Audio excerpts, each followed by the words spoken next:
Oh my God. Man, it's such an amazing groove. Yeah. Man, you played it how many times do you think you played that song live? 200, 300, something like that.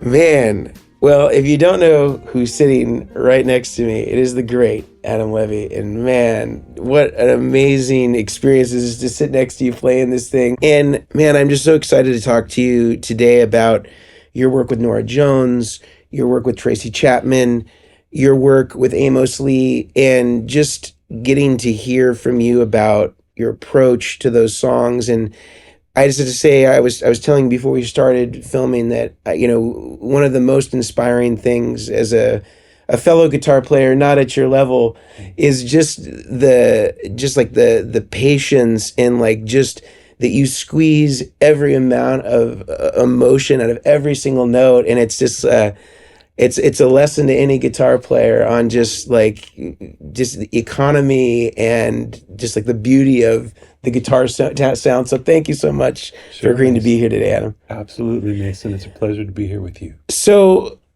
let's start with Norah Jones, since we've already kind of gotten into a little bit of Don't Know Why. Now, admittedly, you said that this was not a song that you played on the record, although you toured with Norah for many years. Right.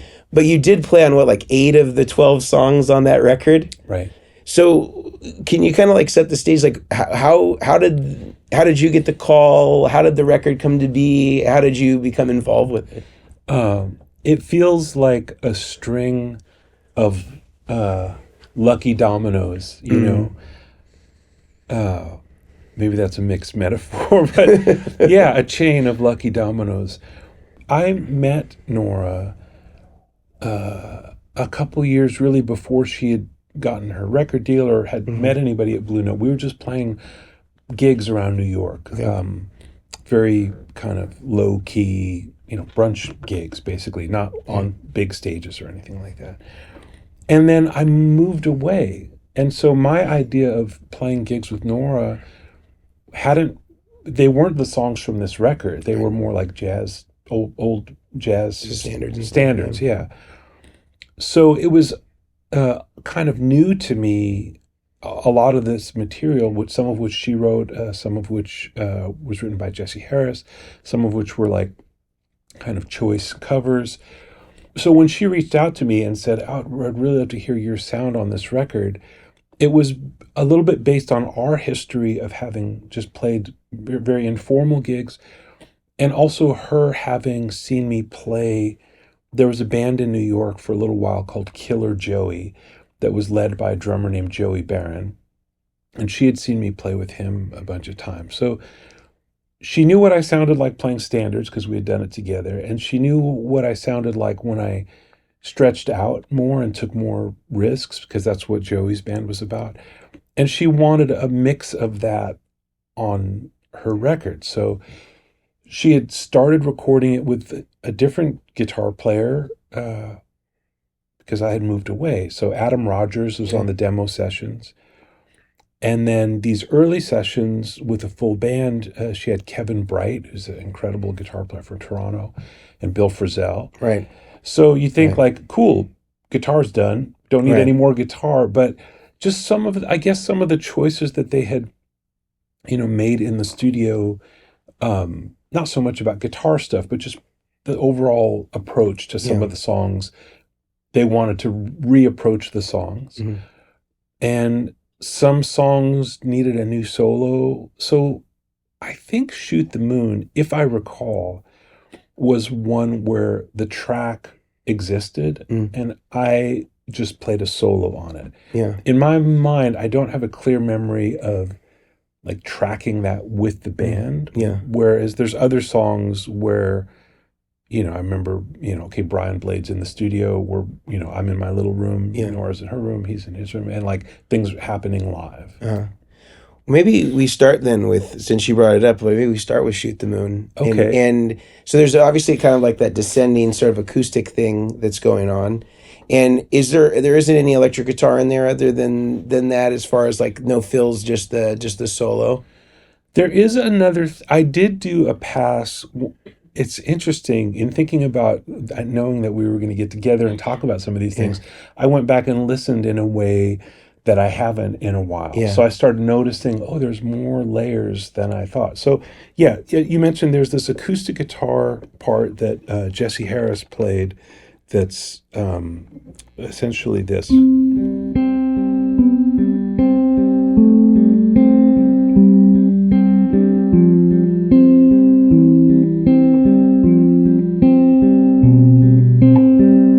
that's the acoustic guitar part. Beautiful. It's so good. So I thought, okay, that was that. And then I played a solo in the middle of it. And also there's like another solo in the outro. But I started to notice there's this sound that really sounds like my electric guitar.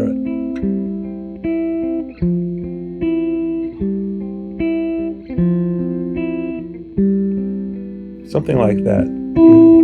And then in the kind of bridge where there's this descending thing.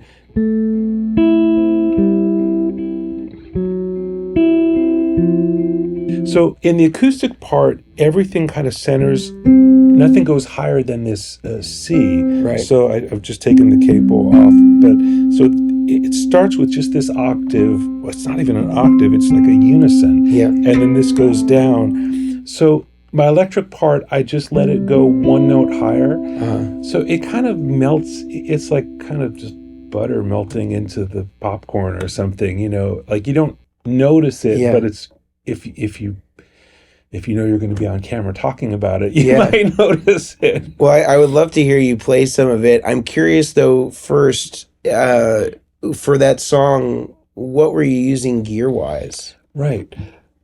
So I've mostly been a 335 player most of my career. This is not the guitar I had on that record. That record allowed, I was able to buy this guitar because I made a little bit of money. Yeah. But the guitar that I played on that record was a guitar that I got when I was 13. It's a 1979 Gibson ES 335. It's very dark walnut. When people look at it, they always assume that it's black. Right. But I mean, it's like when I look at your eyes, I see your pupils are black, but your iris is not black. But it's a brown, it's a dark brown. So I had that guitar and no pedals. Okay. I probably had like a Boss tuner pedal or something. Right. But basically straight into the amp. And at that time, I know that I didn't own a Princeton reverb, but I'm almost 100% sure that I used a Princeton reverb on the record. Who it belonged to is a mystery to me, because I've asked the producer if he remembers, and he doesn't remember. I asked the engineer. Those are the guys that would know. So nobody remembers, but when I listen to it, it's a Princeton reverb. I'm almost positive. Yeah. Okay. So let's hear it. Okay. Let's hear it.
God, it is a perfect solo. It's the most perfect solo. It is as incredible. Like, was that just improvised on the spot? Yeah, that's just, I listened to like that language. I mean, it's still very much kind of my guitar language, but Yeah. then especially, I tried playing it with a pick and I realized like, no, that's fingers. There's something about the muting of it, Yeah. because I'm doing sometimes double stops and it allows me to mute the strings that I don't want. And there's just a softness to the touch that I love. When I can get away with it, I play with my fingers anytime I can get away with it. Yeah, I mean, so do you remember, like, was that like a couple of takes? Was that like just like one take? Like, what do you remember about like the composition of this solo? My best guess is that it was a couple of takes, because usually it takes me one or two just to relax. Once in a while, the first one right out of the gate has something that you can never go back to. Right. But I was pretty nervous, to be honest. So it might have taken me one or two to just relax into it. Awesome. Man, well, that was just such a great solo, so tasty. I'm wondering though if we can convince you, because this has two solos. It does. And the outro solo is as amazing as the first solo. Could I tempt you to just play a little bit of the outro, or at least give it a try? Sure. Okay, sure. Okay.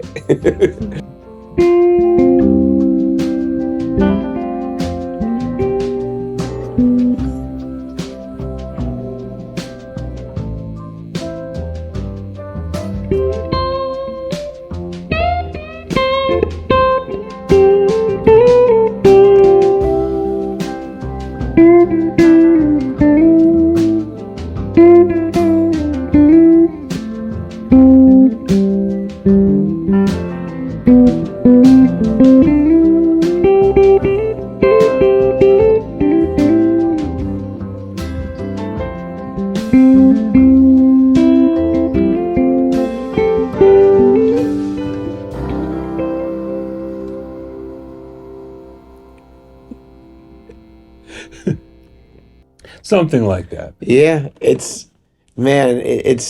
they're such amazing solos. The tone is incredible. I want to continue on with more from Come Away With Me. I want to do the song Come Away With Me, which also has amazing guitar work and amazing guitar solo. Do you remember anything remarkable about the title track of Norah's first Blue Note album? I do. Of course, I didn't know it was going to be the title track. I'm just there like, okay, we're recording these songs. Right. I'm glad. I was very unself-conscious in a way that probably now I would be more or maybe all these years later I've come back around to where I can just show up and relax and play. Yeah. But I was just trying to play good. And a lot of what I got right on that first record and on that song, Come Away With Me, was, I think, some luck, and the fact that I'd already been playing with singers a lot before that. I learned a lot more once we went out on the road, because I would get notes, shall we say, from Norah, like, maybe don't do so much of this, maybe do more of that. But in the studio, for as particular as she was about a lot of things, she really didn't, she was never like standing over me when I was like recording, or like, let's go to that one. Like, it really wasn't like that. She was very like, she knew my style already. Like I mentioned, we'd played gigs and she'd heard me in other contexts. So she was confident that I could do whatever it was that was going to suit the music. Mostly I had to get out of my own way, you know. But so again, I had my 335, had no pedals. I had a Princeton reverb. But some tremolo on it. With some tremolo on it. Yeah, I learned to get this kind of just soft tremolo, so it's not like this heavy pulsing thing. It's just a little bit so that the guitar has a feeling of moving. Yeah. And even without the tremolo on, I'm sometimes doing neck vibrato. Yeah. So some of what you hear is the guitar actually kind of wavering a little bit.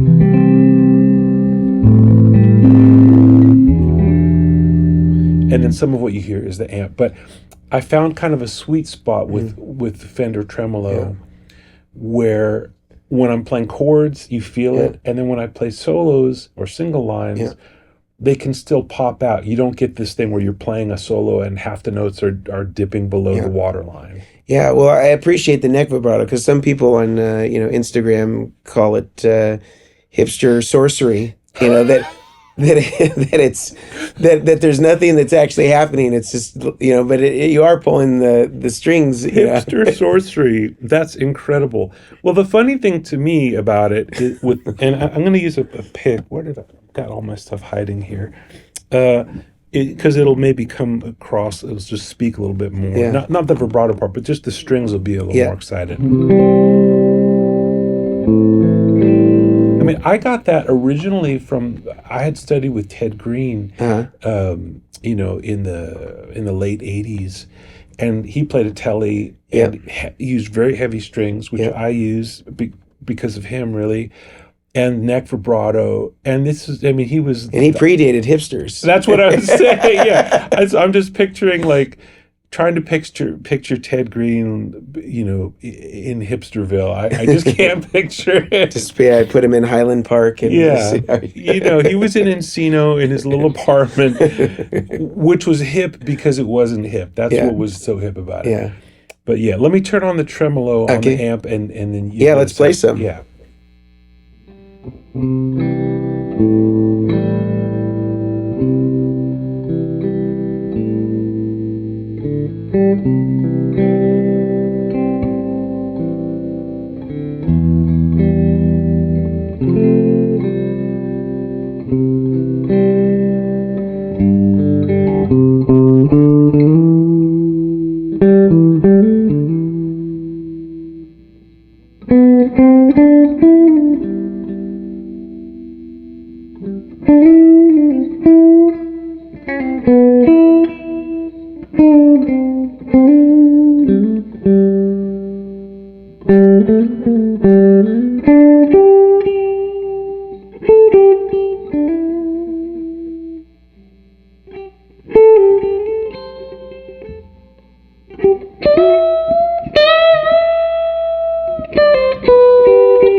Oh, so good. Man. So was that one also same thing, like improvised, nothing written out, just... Yeah, nothing written out. I had kind of two Post-it notes in my mind going into that. Okay. One is start low, because I knew I didn't want the solo to end up here. I wanted to have the sense of the solo kind of has a shape where it goes up and comes back down.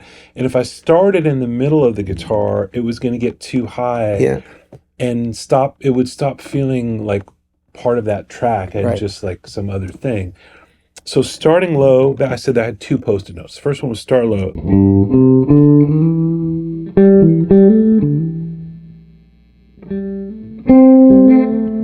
Just like real down which is hard because a lot of other stuff is happening there. Yep.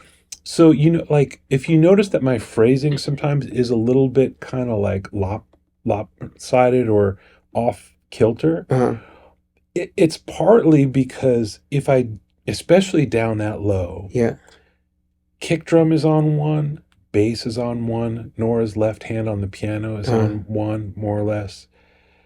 if I want to play in that register, the only space that there is if I kind of skirt the beat a little bit. Yeah. The other was I had heard a demo version of this that Adam Rogers had played on. Yeah.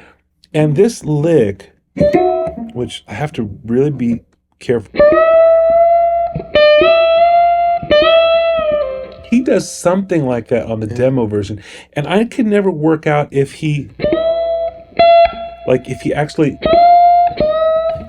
to the next finger. So I'm in C and I'm bending D up to E and then to F. So two ways that I know how to do that is one, you just keep bending.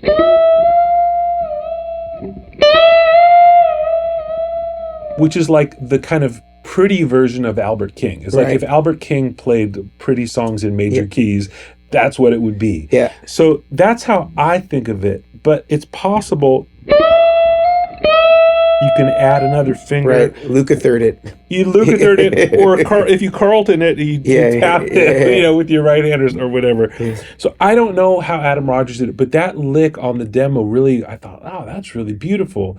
So I tried to maintain that because I thought it was like a cool moment. Yeah. So those were the things I was thinking about. I don't think I did a lot of takes because when I listen to it now, when I've done 7 or 8 takes, that's not what I sound like anymore. I get more in my head. There's like first take can sometimes be really great. Yeah. Second take, I'm figuring it out. Third take is like, oh, that'll be the one. Yeah. And then after that, people are just like humoring me. Like, okay, yeah. And then almost invariably when I get to 7 or 8 takes, somebody just say, can we go back and listen to the second take? And then I'm like, oh yeah, I'm an idiot. I just wasted a half hour of everybody's time. I'm sorry. When this record was made, even though I was not a young kid, I'd done some things already, but I was relatively new to recording and hadn't figured out that going in and listening is a better, more often than not, is a better use of time than, hey, let me try one more in the other room with the headphones on and everybody sitting in the control room, like trying to order Thai food. And like, listening. Yeah. It's so obvious, like, why should we even say it? But it's really important. Yeah. Well, one last thing I'll say is man, like just that record was so huge, and I'm so grateful that you were willing to kind of rehash some of the highlights of it. And again, playing on 8 of the 12 songs, you really must have had to have been bringing something really special to the table to be so heavily featured with other greats like Bill Frisell and man, just so cool. And do you remember hearing this on the radio and just being like, man, like was there a big gap between when you finished the sessions between when you started hearing? Because that record kind of came out of nowhere and was just absolutely astronomical. Yeah, it actually did surprise me because I didn't expect that it was going to blow up the way that it did. There was a gap of a few months after we finished the record. We went back to playing this weekly gig that she had in New York for a while. And it was pretty sleepy, and then kind of overnight, I remember all of a sudden one week, nobody could get in. Yeah. It was like this very memorable thing from this sleepy gig to like a crowd. And then it just kept building from there. And I'm proud now. At the time, it took me a while to realize, like, but that's that record that we made, because it happened very naturally. Yeah. It wasn't fussed over in the way that most of the things that you hear on the radio are. Yeah. Man, what a cool thing, man. Like I'm so proud that you're here talking to us about it. It's really great. Thanks, Adam. Well, I want to go backwards in time and talk about probably one of your biggest early sessions with Tracy Chapman and the song Give Me One Reason. And that's got some really great front and center guitar playing, a bluesy song, get a nice long solo. What was it? What was the conditions that kind of led to you getting called for that song in the session? Uh, so I played on the whole album.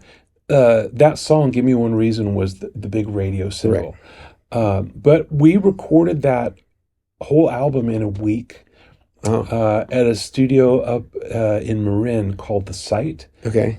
I don't even know if it's still there, but it's like kind of near where George Lucas has his Okay, whole. so kind of between San Rafael and Novato. Yeah. Okay.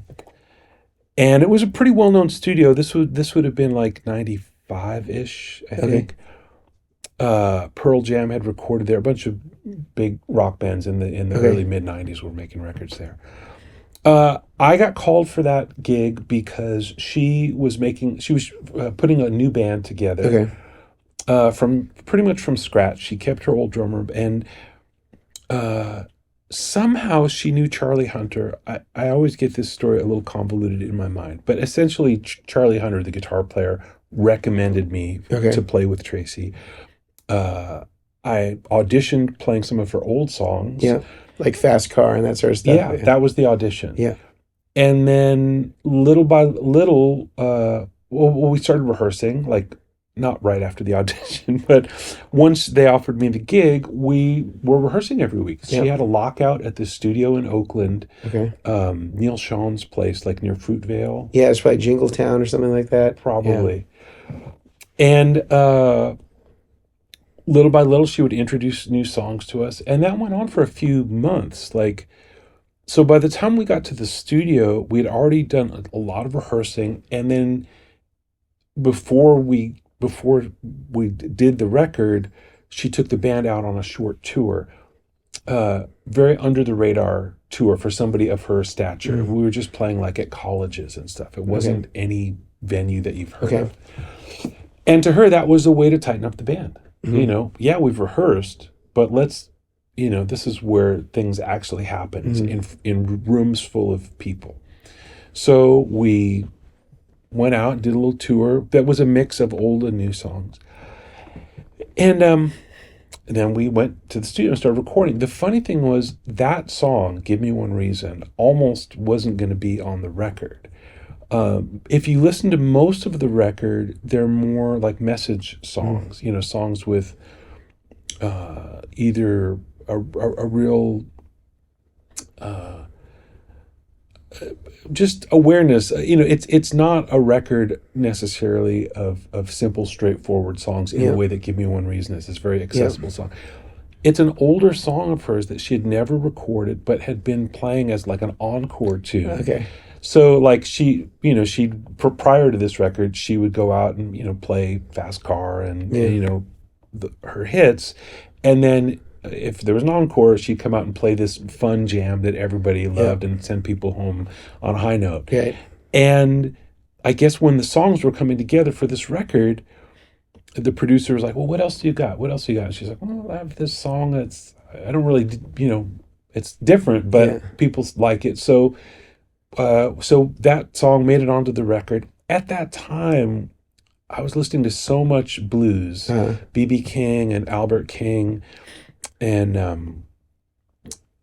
so that was a very natural thing for me. Actually, our other songs on that record were harder for me to figure out parts. Like they're more songs where you have to build parts. Yeah. And "Give Me One Reason" was a jam. Yeah. And the only thing that was tricky about it for me was like it's in F sharp. Yeah. And even though I've been playing a lot of blues, and not a lot of them in F sharp. There's not a lot of blues tunes in F sharp. So I had to kind of spend a little bit of time getting that to feel natural. All of my bluesy guitar language, none of it was in F sharp. Right. So that was maybe the only tricky thing about that song. But once we got in the studio, what you hear is what happened. Yeah. With a few asterisks. So we set up in a way that there was isolation, but lots of eye contact. And because we had rehearsed for months, because we had been on the road together, this isn't a track that was constructed from, the drummer comes in and then we'll add. There's no click track. which is very clear if you listen to the tempo at the beginning and the end. Like we speed up, but it's great. And we did a couple of takes, and my solo was played live, Totally live, yeah. with the band. I mean, that's what it is. And the only thing later, there was some there was a keyboard player put a B3 on it, and there's some harmony vocals, some answers to some of her lines. Yeah. But basically, what you heard was what that band sounded like. And it was that same Walnut ES335? Walnut ES335. No pedals? No pedals, sort of. Sort of. You're gonna. I don't know if you're gonna love this or hate this. I didn't own any pedals. Okay. But in preparing with Tracy to play the songs from her earlier records, there were delays, there were choruses, things that other guitar players had played. This was her fourth record. Yeah. So there's already 30 or 40 songs on record with electric guitar parts on them. I had to learn, and I didn't know anything about effects at that time. I was a jazz guy. Right. So I got a Roland SE50 multi-effects, half space. Yep. They made an SE70 and an SE50. Yep. So I was on a jazz budget. I bought the SE50. Yep. And a ground control MIDI controller. Mm-hmm. And I made a bunch of patches, and I was calling them up, which is great live. Recording a blues song, you don't need any of that stuff. But my default at that point, because we're making a record, I just plugged into the SE50 and that was it. Okay. So I think there's a little bit of compression. Yeah, there's like a little like preamp, probably like a JFET or something like that. Yeah, or a BJT. Yeah. Yeah. So that is in there. I'm not just plugged straight into the deluxe reverb. It's in retrospect, it's kind of a weird gear choice for me, but I think there's some pedal companies that literally make a box that's like the FET section of a Boss pedal. Whoa. To kind of give it like a little bit of an EQ and kind of load the guitar in the way that like a Boss pedal would. Or wow. Yeah. Huh. So maybe there's something to it. So that's that sound. And then, everything you hear is kind of, like I said, I don't mean to be reductive about it, but it's just my language is like a little, you can hear little bits of B.B. King, little bits of Albert King. And the tricky part not tricky, but the interesting part is like going back and forth between very major-y sounds and more kind of minor-y sounds, and also some very like straight up and down phrasing and some more greasy phrasing. Yeah, because kind of as you're coming out of the solo, when you're kind of bending and kind of walking up, you start to kind of go more behind, and it's an incredible, it's a beautifully constructed blues solo. It's because it's a little bit different than what just like a straight ahead blues, but I think it gave a pop sensibility to like a blues progression. That song does a really good job of that, and you played right into it perfectly. Would you indulge us by playing a little bit of the rhythm guitar and solo? Sure, yeah, of course. Right. So interesting, the intro to Give Me One Reason and the rhythm it carries to it is actually Tracy. Okay. It's the only song on the record that she played on electric guitar. She had a early 60s, I think, ES 125 kind of cherry burst, P90s. She played with a thumb pick, and her index finger is the way that I remember it. And so it's like this.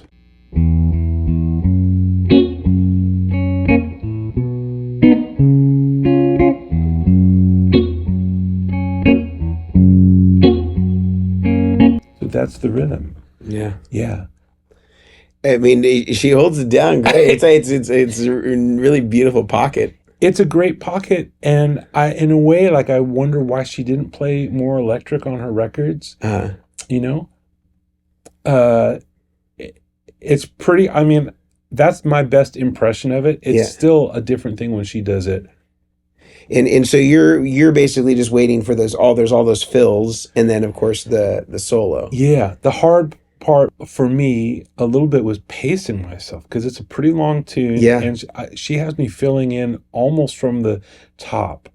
I start playing little fills, but I have to keep my reserves so I don't play all the cool stuff in the first minute and a half, and then there's like oh, this song, there's three more minutes Right. and a solo. And then after the solo, there's more fills. Yeah. So I have to kind of, it was a good lesson in, just pacing and like not playing all your cool licks at the beginning of. It doesn't sound redundant at all. I think it's a great lesson in being judicious in not giving away all your secrets right in the opening. Would you be willing to maybe play some of the fills to the track and then get into the solo for us? All right. Sure, yeah. Let's do it.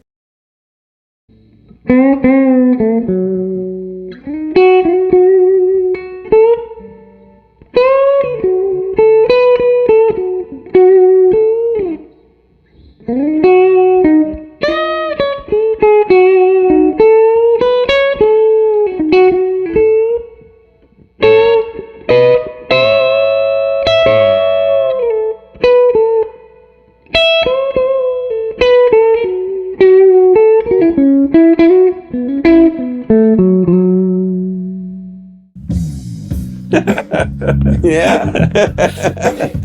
It's something very close to that. It's such a great solo. I mean, gosh, that got so much radio play. I mean, do you remember thinking when you were playing it live with the band that this was going to be a hit, or did you just like, man, this is a blues song, nobody's going to care about this?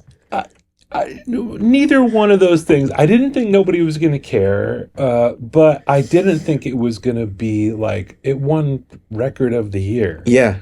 So you never know. I think one thing I've learned is I'm a terrible judge of like what's going to be hot. With Norah's record, I totally believed in it, of course. But if you'd have told me that Don't Know Why was going to be the single, it just is so different than what you'd expect. And same with Tracy Chapman. Like, she had never recorded a blues song. Yeah.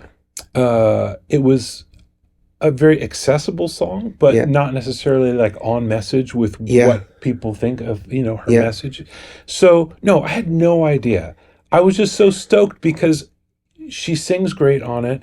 The band plays great on it. When I heard the playback in the booth, I was like, this sounds amazing. I've played a lot of blues. I've never played a blues that was recorded so beautifully. Like, it's a beautiful recording, but I didn't think it was going to be a hit single. Yeah, man, what an incredible experience. I mean, that was like, there's like a 10-year period where it was just in like regular circulation on any sort of pop radio, Yeah. And I still meet people and they go, I remember the first time I heard that. And just to think of somebody saying something that I played on as something like that they remember. Oh, I remember the first time. I was like, really? Incredible. Yeah, so good. So good. Yeah. I want to finish, though, with an artist that maybe some people haven't heard of, or at least if they've heard of, maybe they're not familiar with this first record, which is from Amos Lee, Philadelphia-based kind of singer-songwriter. Yeah. And, I think a lot of people recognize the song Sweet Pea because it had, like the ukulele and, it was like a pop-friendly song. But I am very familiar with this first record because the very first house that I ever had with what's now my wife, was my girlfriend. She had that CD and she played it. And I remember like moving into our first house together and like painting the inside of the house and just having that record on repeat. It has like a very emotional connection to me. And the guitar playing was just like so beautiful. And I like didn't even know that like my wife liked like good guitar tone music. And so it was kind of like the surprise. You're still getting to know each other, living together for the first time. And so I absolutely love this record. And my favorite song on it is Arms of a Woman. You have an amazing solo on there. You have some amazing guitar work on there. Can you tell me a little bit about that record and recording with Amos Lee? I know you did a bunch of songs on it, but if I had to pick one, that would be the one. If you could tell me anything about it, it'd be great. Yeah. Well, Amos had been out when I was touring with Norah at the beginning of her career when the Come Away With Me record blew up. She had Amos out as an opener for a while. He toured in Europe. So I knew all of his songs really well. Just from being a fan, really. And when he got signed to Blue Note, that was with the help of Norah, who was on Blue Note, and her bass player, then boyfriend, Lee Alexander. So Lee produced the record, and it was a kind of a mixture of Some of Amos's regular guys, like this drummer Freddie Berman, who'd been with Amos from the beginning, plays on it. But also James Gadsden plays on it. So it's like a mix of like kind of heavy hitter studio guys. But Amos is a very loyal to his crew guy. Yeah. So Fred Berman is his guy from Philadelphia. Yeah. And we recorded at a place in New York called the Magic Shop. Great little studio.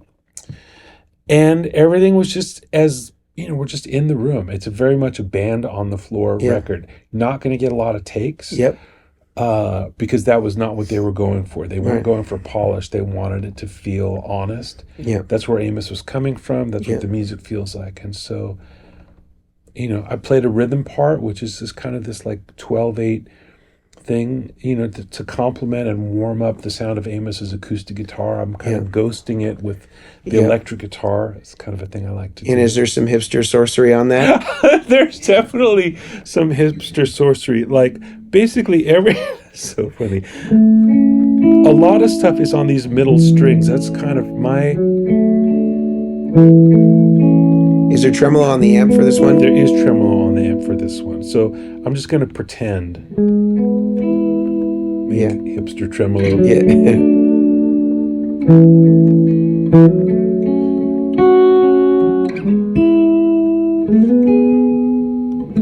Here it is without the sorcery. Yeah. So I'm just a lot of triads. Like all the money I've made in music, probably 90% of it is with triads. Yeah. So learn your triads, kids. Triads, yep. There's money in triads. Yeah. So that's what I'm doing behind the vocal. Yep. And then I take a little solo. All right. And was that still the classic Walnut ES335? I think that it was. This record, Amos Lee's record, was made right around the time that I got this guitar. I got this guitar in 2004-ish. It's possible that it's this guitar, actually. Okay. And then was that into the deluxe reverb or a Princeton or... Probably a Princeton reverb is my best guess. Okay. Nothing fancy. It's like a classic recipe. Yeah. Original. This is my original recipe. Yeah. So let's maybe dial in a little tremolo on the amp, and we play a little bit of the rhythm and the solo for us. Yeah. All right.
It's tricky. It's got some moves in it that are tricky. The way that you've come out of it when you finish, that's a hard landing to stick. But it's great. I mean, like as you said, you didn't have a lot of takes, right? If you were just playing whole band, what do you think you got? 3, maybe max? Yeah, maybe, because part of it was the vibe they were going for, is they wanted something honest. Also, it's Amos's first record, right? They're not gonna like give him a month to turn that record in, right? It's like, okay, you got a week in the studio, you can have your pick of producers, players, but nothing's gonna be more than a couple of takes. So when you stuck that landing, did he freak out or what?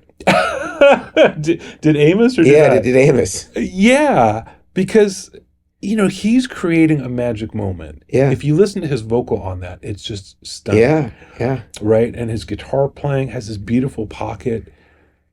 And I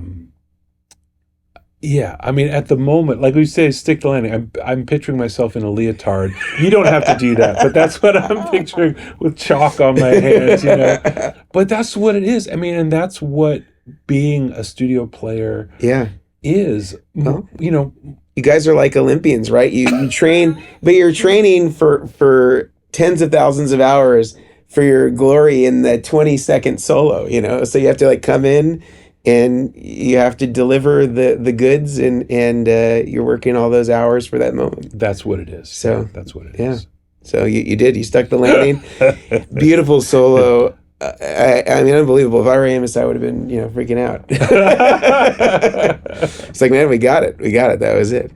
Man, Adam, this has been such an amazing experience to speak with you about all these amazing hits. And I'm just so grateful, not only that you agreed to come, but just so grateful from the music community for just creating memories and inspiring other guitar players. And man, I know you call yourself a jazz guitar player, but so much of your stuff is been on circulation on the radio for decades. And man, I'm just I'm absolutely amazed, and it just makes me want to go home right now and practice guitar and hope that I can get a little bit better as a result of hearing these performances of yours and getting to sit next to you here and listen to you play some of them again for us. So thank you so much for just everything that you do. It's an absolute honor to have you here.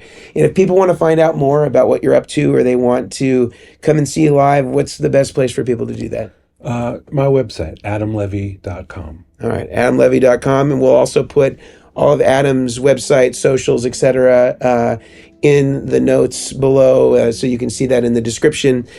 And I hope you guys are enjoying these videos. If you're interested to see more, we have a whole playlist that are dedicated to stories like this, where we talk to great session musicians just like Adam. And so you can go and check that out over on the Vertex Effects channel and the playlist. And until next time, I'm Mason Marangella from Vertex Effects, again with the great Adam Levy, and we'll see you guys next time. Thanks so much.